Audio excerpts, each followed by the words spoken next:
and welcome back to my channel, The Craft of Living here. We are back again for another unboxing.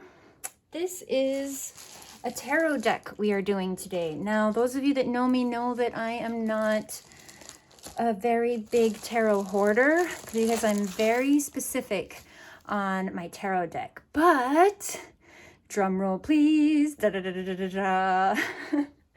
That's my drum roll. And shabam! Oh, it's upside down. Okay.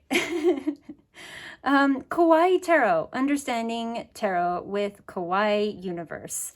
So anybody that knows me, obviously I love kawaii things super very much. If you don't know what kawaii means, kawaii is a Japanese word for, actually I think it's also slang for cute. Cute. That when something is really cute, you say, oh, that's really kawaii. So, lovers of all things kawaii, rejoice. Kawaii Tarot is here. The cute and cuddly creatures of this kit will introduce you to the major and minor arcana and common card spreads while helping you to discover how to develop your intuition to interpret the card's message and connect with your inner guidance system using this kit. So we're going to open it and find out.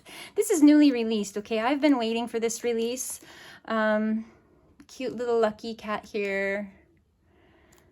Kawaii-ness everywhere, which is right up my alley. I've been looking forward to this deck quite a bit. So it opens very nicely, just like that. So kind of like that. Very neat. This is a unique opening for a box. I don't have one that opens like this. I kind of love that. Let's check out the book before we get into the cards. Now, the book is just your basic, it actually has color. Okay, I am tickled because it does have color. Super excited about that. All right, so it tells you an introduction, talking about tarot, what it is and what it isn't, the story behind it, how to take care of the cards, and then reading tarot and getting started. Shuffling, doing a 3-card spread, a single card spread, and do it yourself. So turning cards. Once you have your card spread, turn them over horizontally, going from left to right. She talks about how to turn cards. So this is, let's see. Ooh, she gives a little cheat sheet back here on astrology, on like Empress is Aries, the Emperor. Oh, wait, what is this? I have to read this a little bit more. All of the major arcana cards have specific astrological associations, which can provide further guidance to your reading. So that's interesting. I'll have to look a little bit more into this because I see that for the Emperor and the Empress, Aries is for both, and I didn't know that. I'm not sure if that's right. But anyway, I'll have to look into that. Tell me if you know better down in the comments below. And she gives a very quick 2-sentence interpretation of what the cards' meanings are. Now, the reason why I like to branch out in tarot decks is because different artists' interpretations on what the cards mean and their depiction, their illustration of that card can sometimes click things in different people's psyche that never really clicked before. So I like to just expand my horizons like that with decks that really resonate with me. So right off the bat, we have the Fool. This is the lucky cat. Love that. Ready to go and embrace their fortune and life and fulfillment and happiness. Now, I know there's a story with these two little guys over here. If you know it, leave it in the comment below. But we start off with the Fool right here. Oh my goodness, the High Priestess is amazing. Look at her holding the Torah right there. That they don't show it on here, but that's the Torah she's holding. Very interesting. These got a very Miyazaki feel, these little Totoro things. We have the Empress. She's a fine, high on the life poodle, but she is no stranger to having bountiful abundance. She sits with her scepter and her Venus sign over there and the woodland forest creatures. Very interesting. We have the Chariot. So it's awesome. I love that interpretation. And I also want to just see what her explanations are as well. So if any of you have the Happy Tarot deck, this is kind of similar to that, with just more Miyazaki Totoro type of influence, I feel like, with these guys down here, these bunnies. But the Wheel of Fortune, I like that depiction. We have Death. I wanted to see what scary cards look like in a Kawaii tarot deck. So we have Death, and we have Temperance, mixing cocktails over there.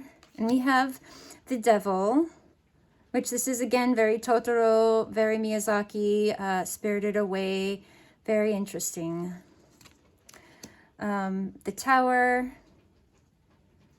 Got to set up on good foundations and not false egos. We have the Star. These are some of everyone's favorite major arcanas. The Moon. Just adds a lightness to your reading. The Ace of Wands with the Sloth going there, slowly making progress in their passionate endeavor, but nonetheless progress.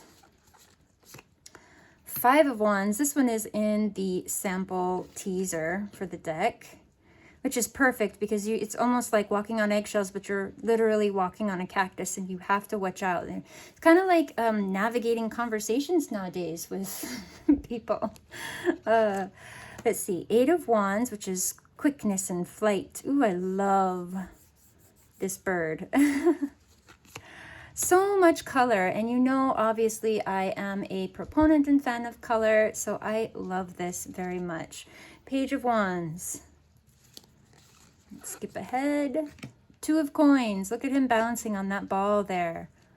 And he's got another balancing act up there. Interesting. Eight of Coins. He's harnessing his skill. He's improving his skill. He's taking a course. He's advancing. He's working on his material endeavor. Love that. Knight of Coins. Ooh. This is a good one. Knight of Coins. King of Coins. Look at the terrier. Three of Cups. Singing, Joycing. So they kind of stay similar to the original Rider-Waite, but totally different at the same time. So if you're looking to refresh your tarot reading with some different images that might spark the psyche a little bit differently than the same old, then these ones might be a good match for you, especially if you're into Kawaii type of stuff. Eight of Cups. Pursuing, following your heart. Call this a follow your heart card. Nine of Cups. Wishes granted. 10 of Cups, happy fulfillment. Everybody's happy and playing an orchestra instrument. Knight of Cups. Just really great, beautiful artwork.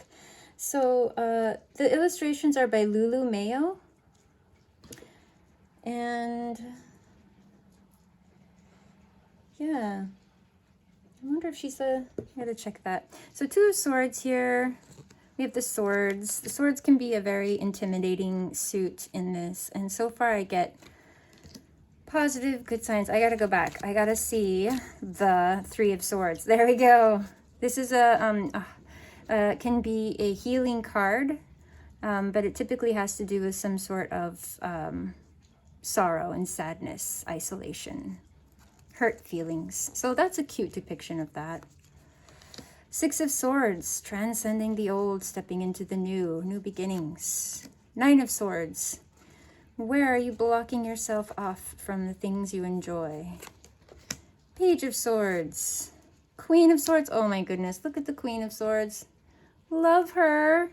She's facing a different direction than the traditional Queen of Swords. The traditional Queen of Swords faces the right. And when I read tarot, I do directional as well. So the way they're facing makes a big difference on where they pop up in the reading. So King of Swords here. All right, so let's give it a good shuffle and see how they shuffle. Cardstock is definitely gloss, not high gloss. I would say medium gloss. And cardstock is medium, very good, firm. It feels really firm. Let's see how they shuffle. They feel pretty good in my hands. Easy for me to shuffle like this. Shuffle fairly easily, very smoothly.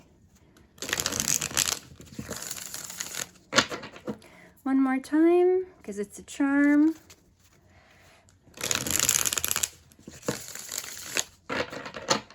All right. What is the card for this deck and how it might be useful to us?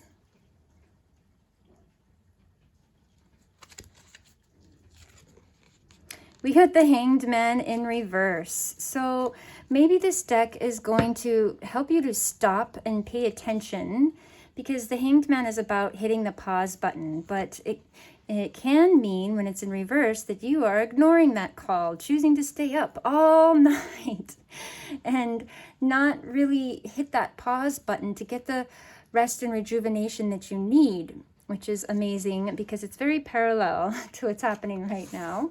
Let me double check and see the author. I think she's the illustrator and the author. Just illustration by Lulu. And if I find something else out for that, I will link it below in the description. But here you have it, you guys. First unboxing of the Kawaii Tarot. Tell me what you think in the box below, if it's something that you would vibe with, or if you just have to have that traditional picture, or if you don't mind straying a little bit. And when you mind straying, my other question for you is, when you're asking a very serious question to tarot, would you be open to seeing a Kawaii tarot deck for it? Would it soften the blow, or would it make you feel like your reader is not taking you seriously? Let me know in the comments below. Until next time, peace.